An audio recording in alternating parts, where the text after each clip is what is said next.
नमस्कार बच्चों, हिंदी काव्य पढ़ रहे हैं। आज चौथा पद है भक्त कवि सूरदास द्वारा रचित। इस पद में कवि ने श्री कृष्ण की बाल लीला का मनोहारी चित्रण किया है।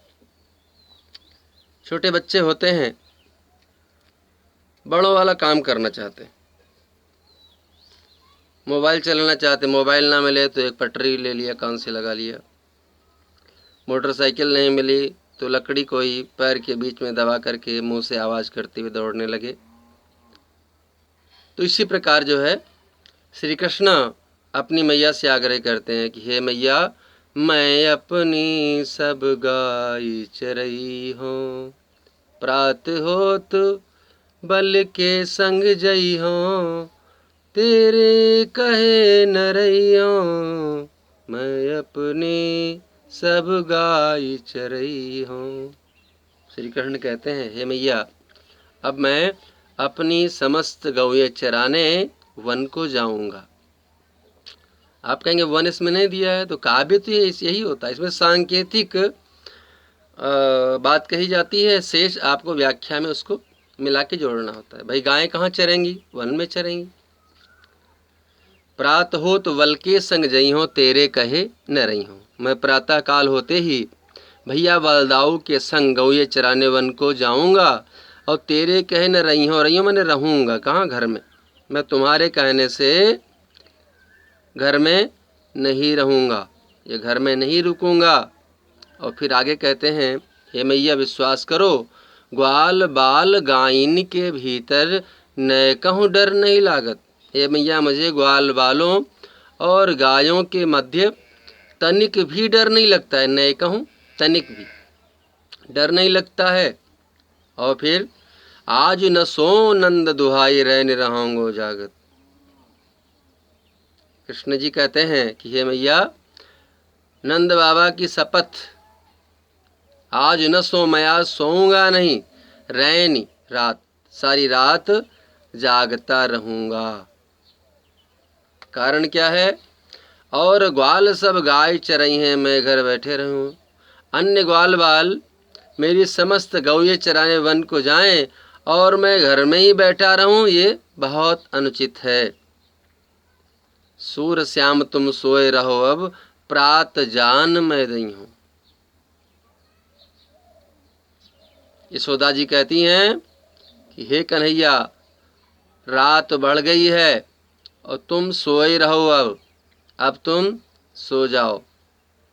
और प्रात जान में दई हूं, मैं प्रातः काल होते ही तुझे गौए चराने ग्वाल वालों के साथ वन में भेज दूंगी या जाने दूंगी, वन में जाने दूंगी। इसमें भी वात्सल्य रस है, साथ में शांत रस भी कह सकते हो। और फिर आगे अनुप्रास अलंकार है। आगे अगला देखते हैं। मैया हो न चरई हो गाय, सिगरे ग्वाल गिरावत मौसो, मेरे पाई पिराई, मैया हो न चरई हो गाय। बच्चों का मन अभी ये काम करना चाहते हैं, अगले ही क्षण ये नहीं करेंगे। तो श्री कृष्ण क्या कहते हैं, हे मैया, अब मैं गौएं चराने वन को नहीं जाऊंगा। हर कार्य का कारण होता है। सीगरे ग्वाल घिरावत मोसो, मेरे पाई पिराई। सीगरे समस्त ग्वाल बाल मुझसे ही गौएं घिरवाते हैं। परिणाम क्या है? मेरे पाई पिराई, मेरे पैरों में अत्यंत पीड़ा हो रही है। और ये मैया विश्वास करो, जो न पत्याही, यदि तुम्हें मेरी बात का विश्वास न हो, पत्याही, तो क्या करो? पूछ बलदाऊ, कैसे? अपनी सौंह दिवाएं, अपनी शपथ देकर भैया बलदाऊ से पूछ सकती हो, क्योंकि वो भी दुष्ट कम नहीं, बच्चे दुष्ट होते ही हैं। शैतान, दुष्ट ना कहें, शैतान कहें, या उसको और क्या कह सकते हैं? उसको कह सकते हैं बहुत सक्रिय रहते हैं, कुछ ना कुछ उनको काम चाहिए। हे मैया तुम्हें विश्वास न हो तो अपनी शपथ देकर भैया बलदाऊ से पूछ सकती हो। और जब शपथ की बात, कसम की बात कह दिया कन्हैया ने, तो फिर यह सुनि माई यशोदा ग्वाल निगारी देती रिसाई। श्री कृष्ण के इन वचनों को सुनकर मैया यशोदा रिसाई क्रोधित हो गईं और ग्वालन गारी देती, ग्वाल वालों को भला बुरा कहने लगी।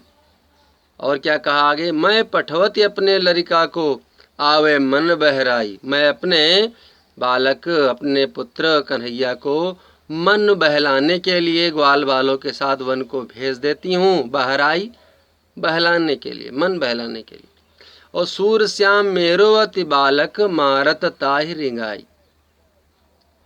और ग्वाल बाल मेरे अति बालक, अत्यधिक छोटे बालक श्याम कन्हैया को रिंगाए, रेंगा रेंगा कर, मतलब चला चला कर या दौड़ा दौड़ा कर, मारत परेशान कर देते हैं, व्याकुल कर देते हैं।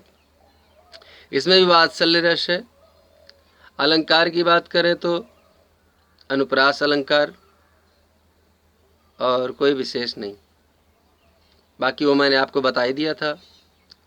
ये यहाँ पर शांत रस भी वात्सल्य के साथ शांत भी हो सकता है।